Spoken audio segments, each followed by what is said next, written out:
राम राम। जैसा कि पिछले प्रसंग में मैं बता रहा था, किस तरह श्री हनुमान जी पूरा द्रोणागिरी पर्वत उठाकर लंका के इस तट पे जहां लक्ष्मण जी मूर्छित थे वहां ले आए। वैदराज सुषैण ने कहा, आप तो पूरा पर्वत उठा लाए। हनुमान जी ने कहा, मुझे बूटी का ज्ञान नहीं था, इसलिए मैं पूरा पर्वत ही उठा लाया हूं। अब आपको ये अच्छी तरह ज्ञान है कि इसमें से कौन सी मृत संजीवनी है। आप उस बूटी को लीजिए और लक्ष्मण जी को पुनः सचेत कीजिए। अब वैदराज सुषैण 3-4 तरह की बूटियां उन्होंने उस पर्वत से तोड़ी, उनको मिलाया और उनका जो रस था वो लक्ष्मण जी के मुख में डाला। जहाँ उनका घाव था वहाँ उसका लेप किया।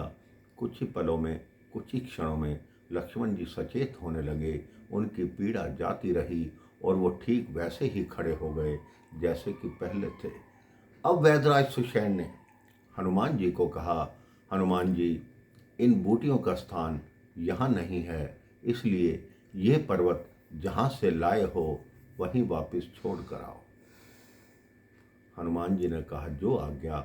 हनुमान जी ने फिर वो पर्वत उठाया, वापस हिमालय में गए, द्रोणागिरी के स्थान पर रख कर आए। जब लौट रहे थे तो एक रात्रि में 2 बार आने जाने में हनुमान जी का काफ़ी परिश्रम लगा। मार्ग में प्रयाग घाट आता था। माँ गंगा ने हनुमान जी को पुकार की आवाज़ लगाई, हनुमान जी, आप बहुत थके हुए हैं, मेरे पास आइए, थोड़ा सा विश्राम कीजिए। हनुमान जी ने कहा, युद्ध चल रहा है, मेरे पास विश्राम का समय कहाँ। लेकिन गंगा माँ ने कहा, आप एक बार मेरे तट पर लेट जाइए, मैं अपनी लहरों से आपकी सारी थकान दूर कर दूंगी। हनुमान जी एक क्षण के लिए वहां लेटे। गंगा माँ की लहरें आई। हनुमान जी को ऐसा प्रतीत हुआ जैसे उन्होंने कोई परिश्रम किया ही नहीं, उनकी सारी थकान मिट गई। आज भी जो मेरे भाई बहन इलाहाबाद जाते हैं वो देखते हैं गंगा जी के तट से थोड़ी दूर ही लेटे हुए हनुमान जी का मंदिर है। वहाँ हर साल गंगा जी हनुमान जी को स्नान कराने अवश्य आती हैं, चाहे वो एक पल के लिए हों, एक दिन के लिए हों, एक सप्ताह के लिए हों। लेकिन हनुमान जी की जो पूजा है लेटे हुए हनुमान जी की, वो निरंतर चलती रहती है। इधर लक्ष्मण जी की मूर्छा खुली। मूर्छा खुलते ही वो बोलते हैं कि क्या हुआ, अन्यायी मेघनाथ कहाँ है, मैं तो युद्ध भूमि में था, मैं यहाँ कैसे आ गया। राम जी कहते हैं, रघुकुल पर बहुत बड़ा संकट आया था जो हनुमान की कृपा से टल गया है।